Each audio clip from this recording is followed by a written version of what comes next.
বৌমা, এটা তোমার বাবার বাড়ি না যে তুমি যা ইচ্ছা তাই করবে। বৌমা, বৌমা, কি হয়েছে মা? এটা কি তোমার বাবার বাড়ি যে তুমি 10টা পর্যন্ত ঘুমাবে?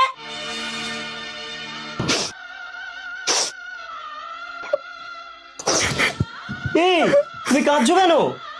তোমার মা আমাকে বললো এটা তোমার বাবার বাড়ি না যে তুমি পড়ে পড়ে ঘুমাবে। এটা যেমন তোমার বাবার বাড়ি না, তেমনি আমার মারও তো এটা বাবার বাড়ি না। তাহলে তুমি এত দুঃখ পাচ্ছ কেন? হ্যাঁ, তুমি তো ঠিকই বলেছো। মা, এত যে বেলা হয়ে গেল, তুমি ভাত বসিয়েছো? আরে তোমার সাহস কি করে হয় আমাকে ভাত বসানোর কথা বলো?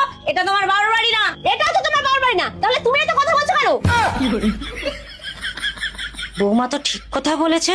শাশুড়ি মা, আপনি যে একটু আগে বললেন যে এটা তোমার বাবার বাড়ি না, যে তোমার ইচ্ছায় সব হবে। হ্যাঁ, আমি তো ঠিকই বলেছি। তাহলে শুনে রাখুন, এটাও কিন্তু আপনার বাবার বাড়ি না যে আপনার কথা শুনে আমাকে চলতে হবে। তুমি জানো না তোমার শ্বশুর ঘর জামাই?